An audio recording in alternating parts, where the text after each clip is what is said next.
All right, let's dive into a really fascinating crypto launch that's been making some serious waves. We're looking at a coordinated debut of two assets that are linked, but as you'll see, are very different. The WFLI token, which has ties to Trump, and the new USD1 stablecoin. It's a pretty big deal, so let's break it all down. So you've really got two sides to this coin launching at the same time. On one hand, there's the WLFI token. It's got the big name link and it landed on Binance, which is massive.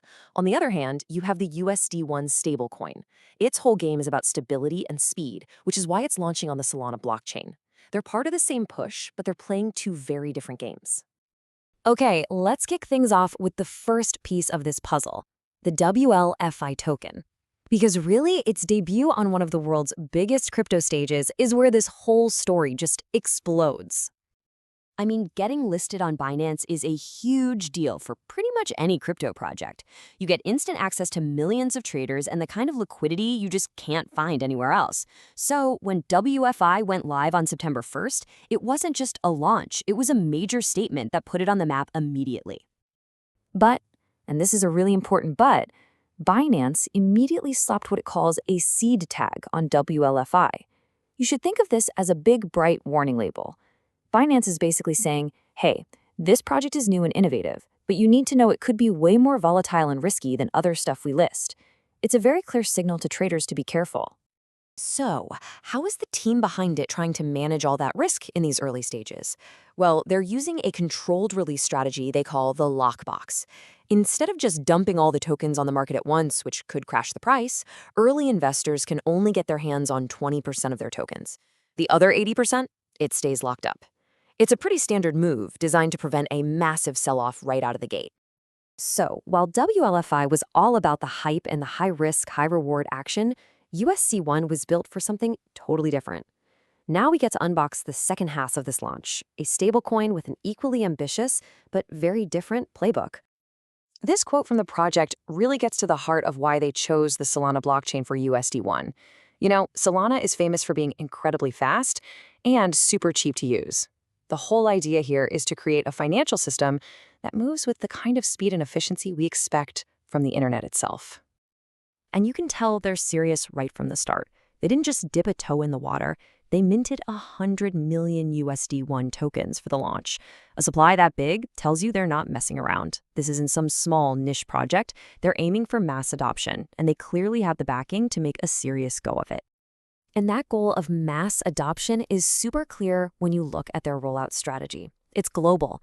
They locked in listings on South Korea's two biggest exchanges, Upbit and Bithumb. They've got a huge US listing with Coinbase on the horizon, and they're not stopping there. They're plugging directly into the Solana DeFi world with platforms like Radium and Camino. This is a full court press, for sure. So, you've got these two assets hitting the market with this big, aggressive strategy.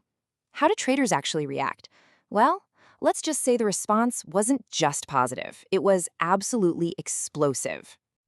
The reaction from the market was pretty much instantaneous. In just one 24-hour period, the trading volume for WLFI derivatives, which are basically bets on its future price, shot up by over 500%.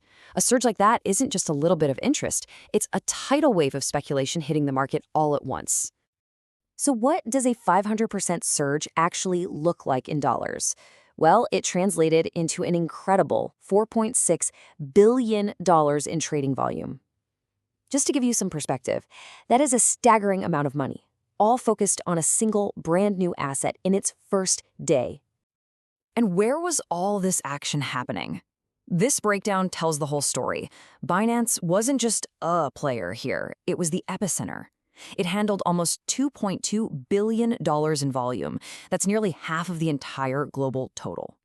It just goes to show you the immense power that a Binance listing can have. Okay, so a massive launch, incredible volume. What does all this initial excitement actually mean for the project's future? I mean, by any measure of hype, the launch was a huge success. But the hard part? That's just getting started. This is the key question right here. All that initial hype was fueled by a really limited supply and tons of speculation. The real test is going to come when more of those tokens from the lockbox start getting released. Can the project handle that new supply? Can it manage the price swings and keep enough liquidity in the market for things to stay stable? That's what everyone's watching.